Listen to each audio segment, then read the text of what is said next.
Tujuan pembangunan desa adalah untuk meningkatkan kesejahteraan masyarakat dan kualitas hidup manusia, serta penanggulangan kemiskinan melalui pemenuhan kebutuhan dasar, pembangunan sarana dan prasarana desa, pengembangan potensi ekonomi lokal, dan pemanfaatan sumber daya alam dan lingkungan yang berkelanjutan. 4 tahun pasca lahirnya Undang-Undang Nomor 6 Tahun 2014 tentang desa telah terlihat capaian menggembirakan yang ditandai dengan pemanfaatan dana desa untuk menunjang aktivitas ekonomi masyarakat, seperti pembangunan jalan, jembatan, irigasi, dan pasar desa. Peningkatan kualitas hidup masyarakat juga terlihat seperti melalui pembangunan PAUD, posyandu, air bersih, dan yang lainnya. Pembangunan yang efektif dan efisien ditentukan oleh perencanaan yang baik. Perencanaan yang baik sangat ditentukan oleh ketersediaan data yang akurat dan dapat dipertanggungjawabkan. Karena perencanaan pada dasarnya merupakan proses penentuan pilihan-pilihan prioritas tindakan yang tepat. Saat ini, kita masih menghadapi sejumlah tantangan untuk mencapai tujuan pembangunan desa yang efektif dan efisien, terutama dalam proses perencanaan pembangunan di desa. Model perencanaan pembangunan partisipatif di desa saat ini memang telah mensyaratkan adanya pengkajian keadaan desa sebelum dilakukan perumusan gagasan kegiatan. Namun demikian, hasilnya masih belum maksimal. Salah satu kendala yang sering dihadapi dalam proses perencanaan desa adalah kurangnya referensi data terkait kerawanan desa. Misalnya, apakah kita tahu berapa banyak anak yang tidak bersekolah? Berapa banyak anak yang tidak memiliki akte kelahiran? Berapa banyak anak yang tidak terlayani PAUD? Berapa banyak anak yang menikah di usia muda? Dari mana desa dapat memperoleh data-data tersebut? Sistem Informasi Pembangunan Berbasis Masyarakat atau disingkat SIPBM merupakan salah satu jawaban dari tantangan tersebut.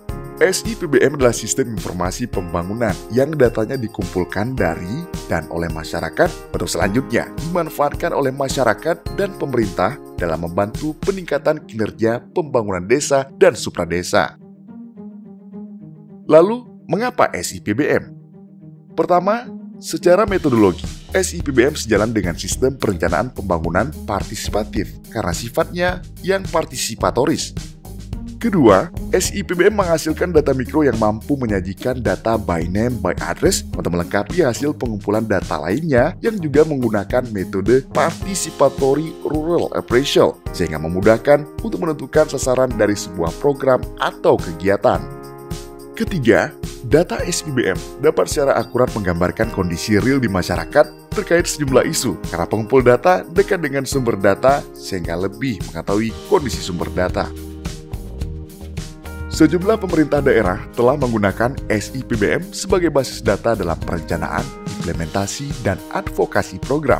Khusus di sektor pendidikan, ribuan anak tidak sekolah telah kembali bersekolah sebagai hasil dari implementasi SIPBM. Lalu, bagaimana data hasil SIPBM diintegrasikan ke dalam sistem perencanaan pembangunan desa sehingga dapat membantu meningkatkan kualitas dari perencanaan tersebut? Perencanaan pembangunan desa terdiri dari penyusunan RPJM Desa dan RKP Desa. Proses penyusunan RPJM Desa dimulai dari pengkajian keadaan desa dan penggalian gagasan. Dalam proses penggalian gagasan inilah data SIPBM yang sudah dianalisis bersama data hasil pengkajian keadaan desa lainnya seperti peta sosial desa, diagram Venn kelembagaan, dan kalender musim menjadi sumber data yang menggambarkan masalah maupun potensi yang dimiliki desa, yang kemudian dijadikan instrumen dalam identifikasi dan pembahasan gagasan program atau kegiatan.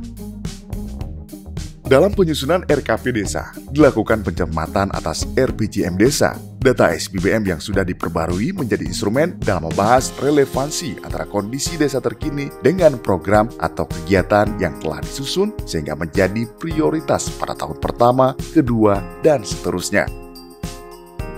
Jadi, dengan adanya integrasi SIPBM ke dalam sistem perencanaan pembangunan desa, diharapkan akan terjadi peningkatan kualitas perencanaan sehingga pembangunan desa menjadi lebih efektif, efisien, dan terukur. Selain itu, integrasi ini juga memiliki beberapa tujuan khusus lainnya, yaitu membangun sistem data dan informasi yang valid dan akurat di tingkat desa, mendorong sinergitas pembangunan desa oleh desa dan supradesa dengan pemanfaatan satu data desa. Efisiensi tata kelola sumber daya desa dalam pembangunan desa menjadi salah satu sumber data dalam mengukur, mengontrol, dan mengevaluasi kinerja pemerintah desa dan tingkat perkembangan desa.